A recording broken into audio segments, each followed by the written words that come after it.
Let's talk. Giles Brown.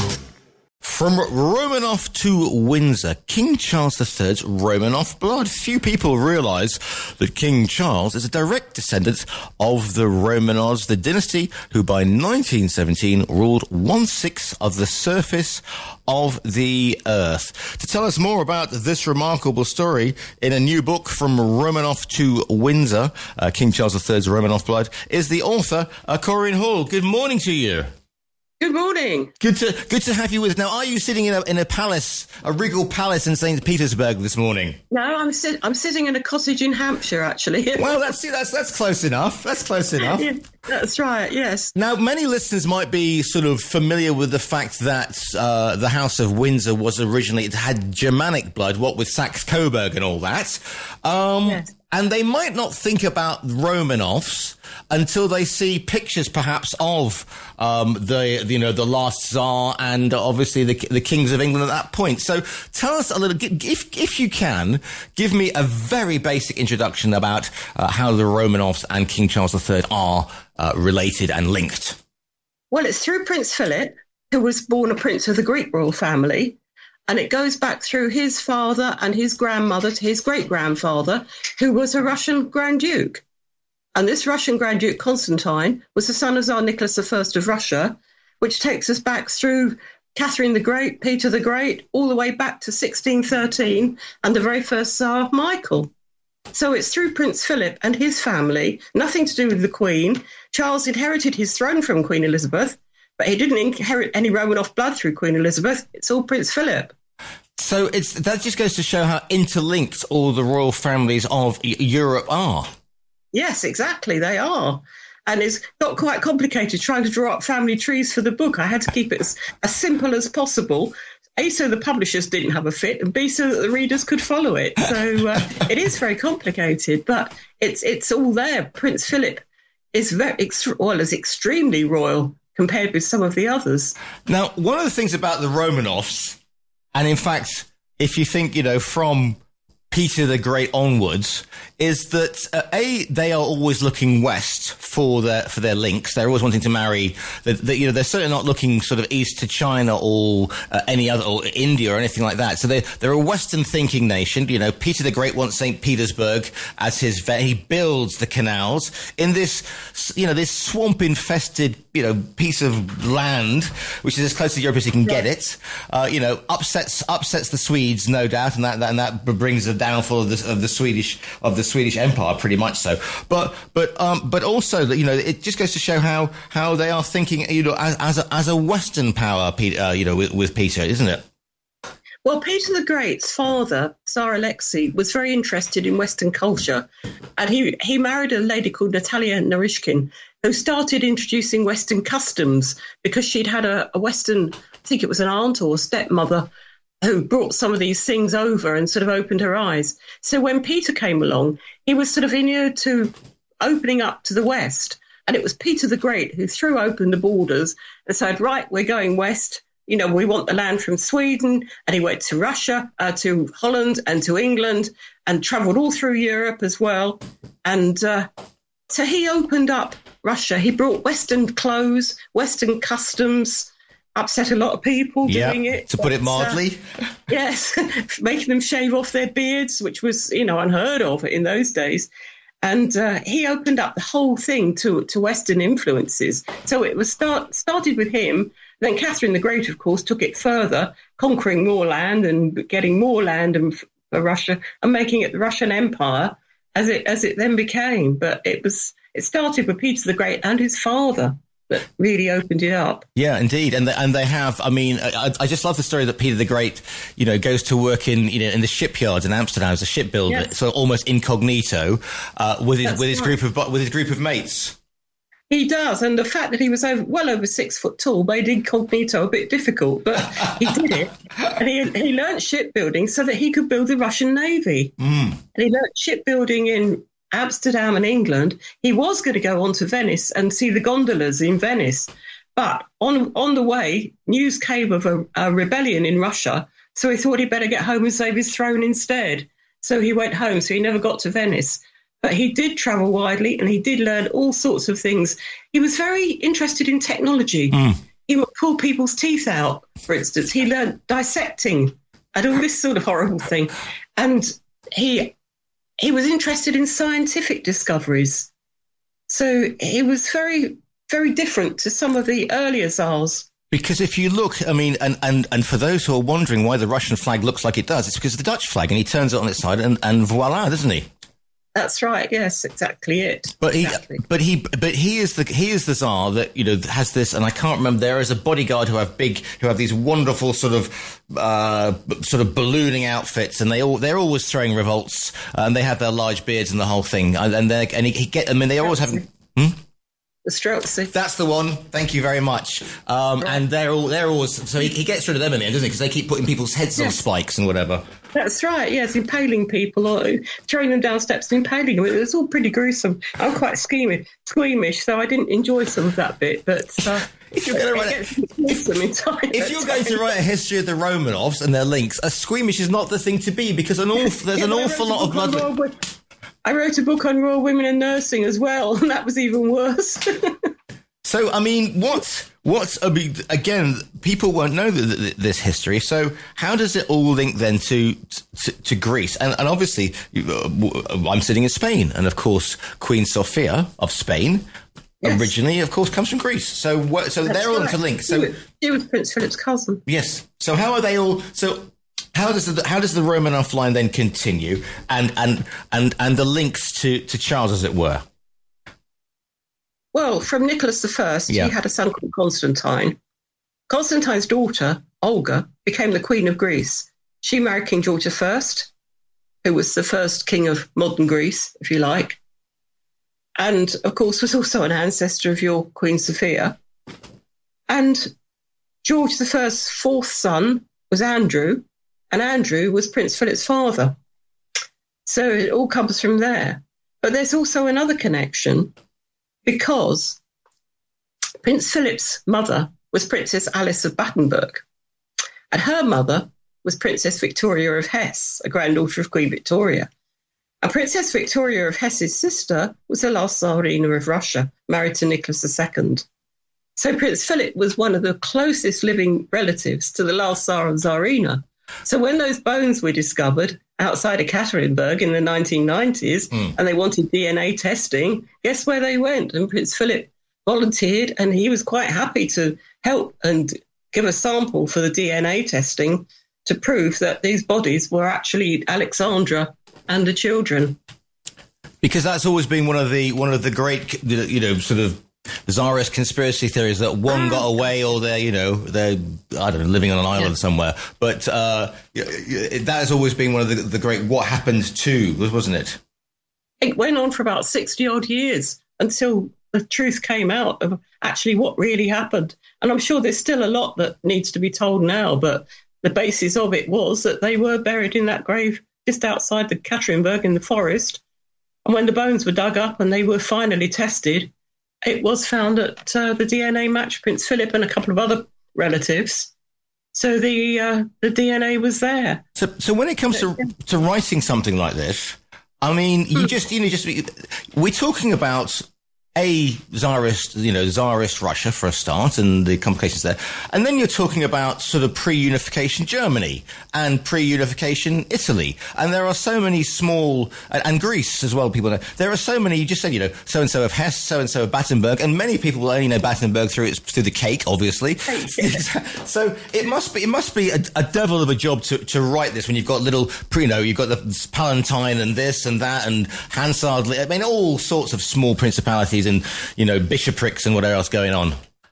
Yeah, well, most people don't realise that Germany wasn't unified until 1870. So you had all these tiny little states, all with their own little grand ducal or princely rulers. A couple of them had kings and this sort of thing.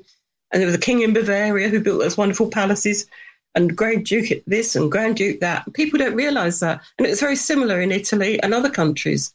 And it was only during the 19th century they all became unified. I mean, Greece wasn't even Greece because it was part of the Ottoman Empire, and they had to chuck the Ottomans out. So once they did that, they had started looking for monarchs. And people they think of the countries as they are now. Yeah. And don't realise back then it was all different. So you had all these little princes and princesses of this and that. Great for royal marriages, but... A little confusing for everybody. This is one of the things, because if you ever wonder, because again, I'm based in Marbella in the south of Spain, and I know it's a tough job, but somebody's got to do it. But there are you tend to find an awful lot of von Bismarcks, von Hohenlohes, and princess of this and princess, and that's because of all these tiny principalities, etc. Yeah, that's right, and it gets very confusing. So. Yeah, it is. It's a job knitting it all together, really. But once you get the hang of it, which I've been doing it for well over 40 years, you do get the hang of it. So I hope other people can. So what do you think? I mean, many of us wouldn't even thought about it because Prince Philip was always nicknamed Phil the Greek, and that was about as far as it went. So what my mum used to call him, Phil the Greek. Exactly. So, does our present king, does he make allusion to perhaps his Romanov? I mean, is he aware? I mean, he must be aware of it, but does he He must be aware. Yeah. But he's got quite a lot in common with him, actually, because if you think of it, he's got a love of art. Catherine the Great had a love of art, didn't she? He served in the Navy, and his ancestor, Grand Duke Constantine, did a lot towards naval reform in Russia. Mm-hmm. And, of course, Peter the Great founded the Russian Navy. So you've got that. And then you've got his interest in botany and gardening. And the wife of Emperor Paul, another ancestor, she had a professional interest in botany and gardens.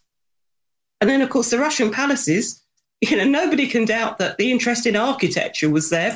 And look at Charles, always interested in architecture. And gardens, obviously, as well. And, and as I said, the gardening from Emperor Paul's wife. Yeah. So he's got quite a lot of things in common with the line as it goes down. And even really, when you think of it, religion. I mean, on one of his trips to Russia, he travelled up to an Orthodox monastery near the Arctic. And the very early Tsars were very, very religious. So you could see where the sort of Orthodox thinking, of course, Prince Philip was christened Orthodox, being Greek. So Charles has obviously inherited a bit of that as well. Yeah, his approach to faith, and he does. I mean, the king does sort of have a unique take, isn't it, on all faiths, as it were, rather than just saying, as the head of the Church of England. But he harks back to again, we go to Ottoman, we can almost go to sort of the decision between that and the Holy Roman Empire, for goodness sake, and then we're having real fun. Yeah. So it's quite a lot of things he's got in common with them all. So it's quite interesting. When you were writing this, I mean, how seismic a shock was the assassination of the Romanovs to royalty throughout Europe? Because it must have been a seismic shock. It was. Yeah. It was on a par with the French Revolution because, of course, everybody knew what happened there. And I think the likes of George V and his generation, they thought, oh, well, they've been deposed. They'll go abroad. They'll live somewhere. We don't want them, but somebody will take them. And that was a big problem because they didn't want them here. And then France didn't want them. And then by the time they were sorting all this out, it was too late. The Bolsheviks had come in and they'd got them. But I don't think anybody realised what was going to happen. I don't think anybody believed they would be killed.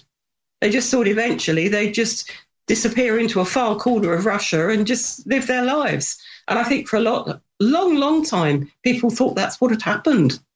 They'd sort of disappeared to a monastery somewhere. Mm. And in fact, I know that when they were under house arrest in Tobolsk, the imperial family were actually looking at having a house built in Tobolsk where they could live permanently.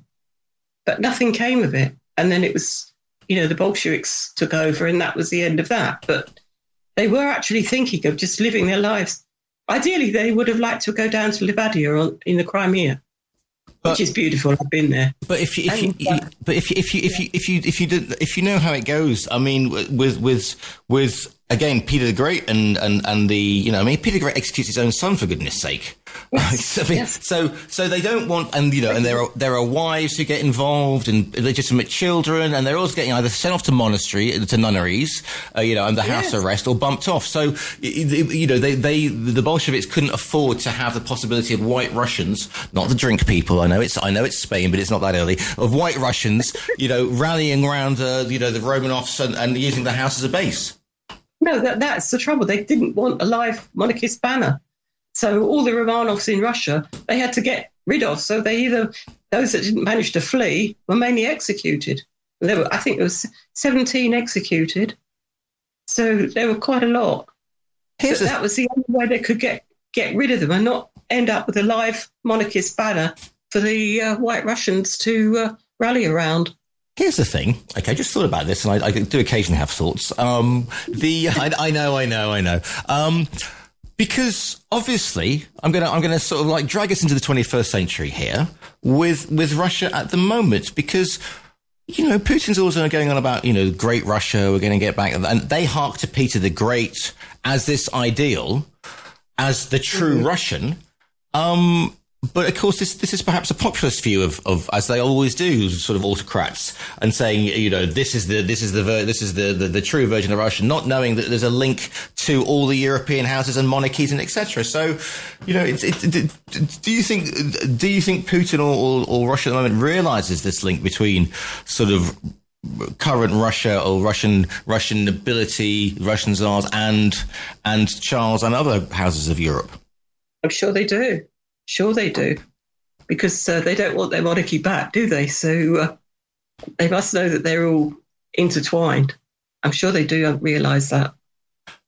So what are you hoping then what discoveries did you make during writing this tome? And I'm doffing my cap to you now. What did you discover? Because I also talk about, when I talk to authors about, they have a eureka moment when they write something and they go, now I've got it. I can hang the rest of the book off this one. What was the thing that the chisp, the spark that inspired this one? What inspired it was the coronation. When everyone kept going on how Charles was this head from Queen Victoria, and nobody mentioned Christian the Ninth of Denmark, and I thought, well, that's not very interesting. And then I thought, the Romanovs, that's interesting. People like the Romanovs. So I thought, that is it. And then I thought of the title, From Romanov to Windsor, and I thought, that's it. That's what we do. And one thing that did surprise me was how many trips Prince Philip and Charles had made to Russia. Prince Philip was going to Russia as far back as 1973. And just looking at the press cuttings and stuff, you find that they're taking these little trips. He did a lot in respect to the British Equestrian Foundation. Right. And Princess Anne was competing in various horse events, and he went to Kiev, and she was competing in one there. And Charles, he was going as far back as 1994. And in 1994, Charles was the first Prince of Wales to visit Russia in 100 years, exactly 100 years. The last one was Queen Victoria's son, Albert Edward, who went for the funeral of Tsar Alexander III and the wedding of Tsar Nicholas II. So that was quite a historic thing. So I brought that in, and I had someone in the Crimea helping me find all the stuff. How Prince Philip went down to Sevastopol, the 150th anniversary of the Crimean War in 2004, and Charles's trips to St. Petersburg, the 300th anniversary of the founding. So they had been to Russia quite a few times. Princess Anne did a visit in the 90s. She was another one of the trailblazers. So very quietly, they have been sort of going out there. Fascinating. But of course, the Queen did this marvellous state visit. I put that in as well, because that was really good. I had all the press cuttings. So I put the state visit in. Couldn't resist that one. What are you hoping, then, that people are going to discover about the book From Romanov to Windsor? That Charles has got different ancestry from just being descended from Queen Victoria. And the people keep on about the Germans. Oh, he's German and this sort of thing. But it's so much more than that. And that's what I want people to know, that the Russians are there as well, not just the Germans and anybody else that they might throw in. The Russians are very much there. The book is called From Romanov to Windsor, King Charles III's Romanov Blood. If you go to our virtual bookstore on TRE.radio, you'll see the rather handsome photograph front page. If you click on that, a well-known distribution service will wing that book to you wherever you are in the world. Coryne, do you do the internet thing? Can people find you online? I've got a website, yes, CorynHall.com. The book is called From Romanov to Windsor, King Charles III's Romanov Blood. It's by Coryne Hall. Coryne, it's been absolutely fascinating to speak to you this morning. Very nice. Thank you very much for having me, Giles.